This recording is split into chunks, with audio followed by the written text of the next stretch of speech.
En aquel tiempo Jesús dijo a sus discípulos: había una vez un hombre rico que tenía un administrador, el cual fue acusado ante él de haberle malgastado los bienes.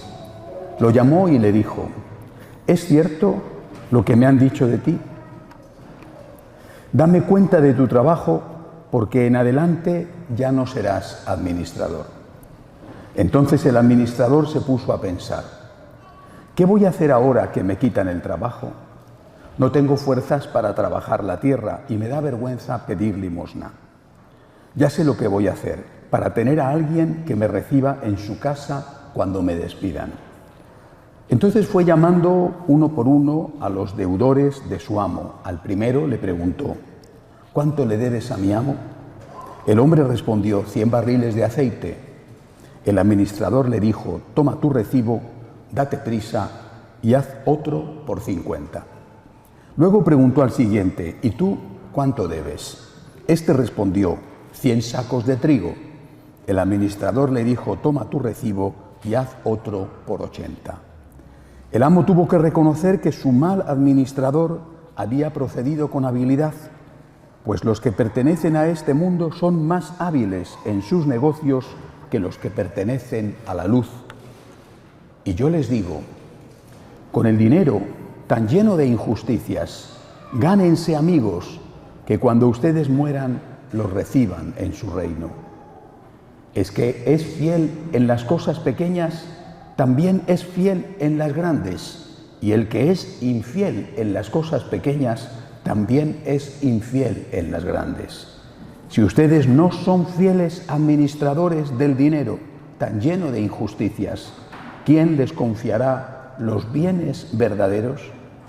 Y si no han sido fieles en lo que no es de ustedes, ¿quién les confiará lo que sí es de ustedes? No hay criado que pueda servir a dos amos, pues odiará a uno y amará al otro, o se apegará al primero y despreciará al segundo. En resumen, no pueden ustedes servir a Dios y al dinero. Palabra del Señor. Pueden sentarse. Ignoro si cuando el Señor contó por primera vez esta parábola, sus oyentes se quedaron sorprendidos y quizá incluso escandalizados. Jesús está poniendo como ejemplo a un ladrón, a un sinvergüenza, a un mal administrador, hoy diríamos a un corrupto empleado de una empresa privada, a un corrupto de cualquier empresa, por ejemplo, a un político corrupto. ¿Cómo puede el Señor ponernos como ejemplo a un corrupto? Tengo la impresión, ignoro cómo fue, pero tengo la impresión de que aquella gente que escuchó a Jesús por primera vez esta parábola lo entendió, mientras que nosotros no lo entendemos. ¿Qué ha cambiado? Dos cosas. Al menos dos cosas. A veces piensa la gente que el cambio es si nos vestimos de una manera o de otra. No, el cambio es muchísimo más radical y profundo. Hay dos cosas que han cambiado. En aquella época, y hasta hace muy poco, realmente hasta nuestros abuelos probablemente, incluso en algún caso hasta nuestros padres, los hombres tenían muy claro que junto a los derechos tenían deberes. Hoy solo existen derechos. Primera cosa. Nada más que existen derechos. Este es un cambio esencial. Ahora explicaré lo que eso significa. Otra cosa que ha cambiado, y también hasta nuestros abuelos, hasta nuestros padres, es que hay vida eterna. Hoy parece ser, incluso nosotros católicos practicantes, a los cuales me estoy dirigiendo esta mañana, parece ser que creemos solo en esta vida y que la otra vida o dudamos de su existencia o creemos que pase lo que pase, es decir, hagas lo que hagas, allí vamos a estar estupendamente todos. El cielo está lleno de todo el mundo y el infierno está vacío. Dos cosas, por lo tanto, que han cambiado y que hacen que no entendamos lo que el Señor quiere enseñarnos hoy. Vamos con la primera parte. Derechos, sí, pero también obligaciones.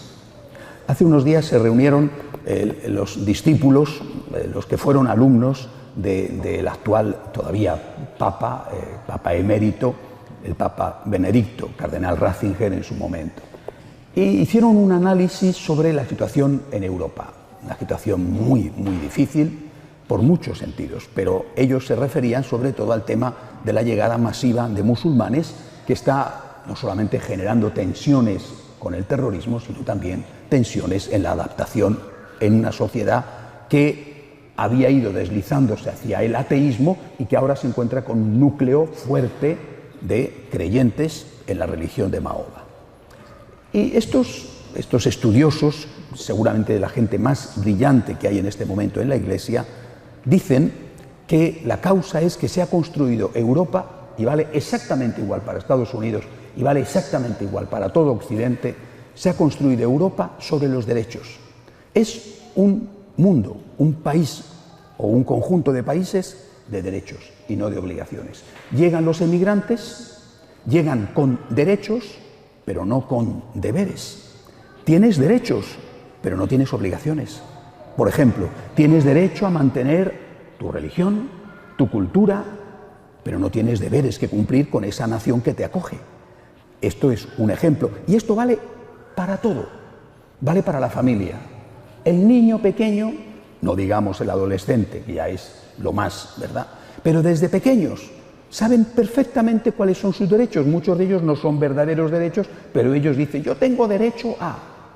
No es verdad, pero lo dicen, lo exigen, lo reclaman, se enfadan, chantajean, amenazan, protestan. Bueno, terrible a veces la situación, pero no tienen ninguna obligación. Y esto que pasa en el hogar, pasa en el trabajo, pasa en la sociedad, a nivel de cualquier cosa, y por supuesto pasa, como digo, cuando nos encontramos con situaciones tan difíciles de encajar como es la llegada masiva de migrantes que tienen otra cultura, otra religión y que no quieren de ningún modo integrarse. Si nosotros tuviéramos en cuenta que además de derechos tenemos deberes, tendríamos que preguntarnos, primero, ¿qué tengo yo que he recibido y que no es mío? Porque de eso es de lo que habla Jesús. ¿Qué tengo yo que he recibido y que no es mío? Tengo el deber de agradecer. Tengo el deber de dar cuentas por eso. Tengo deberes que cumplir con aquel que me ha dado todo esto que no es mío, que es préstamo. Y eso se aplica a todo lo que tenemos, también al dinero, de lo que habla hoy Jesús, también al dinero. Nuestros mayores, que eran mucho más humanos y por eso mucho más sabios que nosotros, aunque de muchas cosas no supieran lo que nosotros sabemos, eran más sabios, sabían más del arte de vivir, sabían más de la vida. Nuestros mayores sabían que lo que tenías, aunque lo hubieras ganado con un enorme esfuerzo, con sacrificio, con horas de trabajo, con el sudor de tu frente, era un don. Lo sabían. Sabían que era un regalo. Nosotros no. Nosotros creemos que todo lo que tenemos es mérito nuestro. Mérito nuestro. ¿Y si hubiéramos nacido en otra familia? ¿Y si hubiéramos nacido en otro país? ¿Y si no hubiéramos tenido la inteligencia que Dios nos ha dado? ¿Y si no hubiéramos tenido los compañeros que hemos tenido, hubiéramos tenido otros que nos hubieran encaminado por la senda del mal? ¿Mérito nuestro? Hay ciertamente algo de mérito, ninguna duda, algo de mérito hay. Pero mérito al 100% nuestro, no hay tanto, muchísimo, que es un regalo de Dios. Nosotros creemos en Dios a través de nuestros padres, a través de la sociedad en la que hemos vivido, a través de personas que se cruzaron en nuestro camino y que incidieron en nuestra vida, marcaron nuestra vida muy positivamente. Repito, nuestros mayores sabían que tenían deberes que cumplir. Y el primer deber era de agradecimiento para aquellos con los cuales tenían una deuda. Sus propios padres, sus amigos. Yo recuerdo que mi papá y mi mamá, que fueron trabajadores incansables, habían sido ayudados en el inicio de su vida profesional. Cuando mis papás se independizaron y empezaron a poner un comercio, después otro, hasta tener una pequeña cadena de comercios a base de horas y horas de trabajo incansable.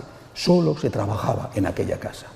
Pero salían adelante, progresaban económicamente, nos dieron estudios a mi hermana y a mí, era su orgullo. eran trabajadores de sol a sol, pero en el inicio, al principio, les habían ayudado. Mi mamá había estado trabajando de empleada de hogar en una casa cuando llegó del pueblo a la ciudad, a Madrid, y aquella familia que la acogió siendo una jovencita, aquella familia, cuando ella ya más tarde se casó y decidió con su marido poner la primera tienda, etc., aquella familia le ayudó mucho. Toda la vida, hasta que murió la señora que en su momento había sido la señora de la casa, toda la vida, cuando llegaba la Navidad, mi mamá mandaba una cesta con productos de la tienda a esa familia, que no lo necesitaba, era gente con mucho dinero, daba igual. Mi mamá era consciente de que había una deuda de agradecimiento que pagar. Lo pagaba como podía. Ya ves que, repito, aquella gente no lo necesitaba, era igual. No era porque aquella gente fuera ahora pobre y antes había sido rica, era porque ella sabía muy bien que tenía que pagar una deuda de gratitud. Y lo hacía, repito, no con dinero, no iba a mandarle un cheque, fíjate, hubiera sido una ofensa para aquella gente rica. Lo hacía con unos productos de la tienda para demostrar su gratitud. Esto es lo que el Señor nos quiere decir. Con el dinero justo, que te lo has ganado a pulso, o injusto, con el dinero, hazte amigos. Demuestra tu gratitud, que es un don. Aunque te lo hayas ganado tú, y yo sé que todos vosotros, los que estáis aquí esta mañana, sois esforzados trabajadores y que os cuesta ganar cada dólar mucho, que no os regala nadie nada, que tenéis que echar muchas horas de trabajo para sacar la familia adelante.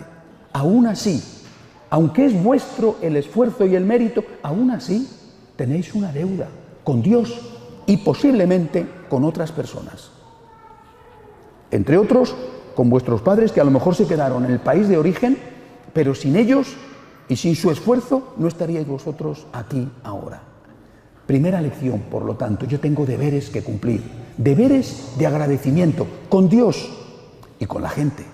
Y esos deberes, ese agradecimiento, tengo que pagarlo de alguna manera, con el amor, con el cariño, con una llamada de teléfono, con una visita, con un rato de compañía y con el dinero.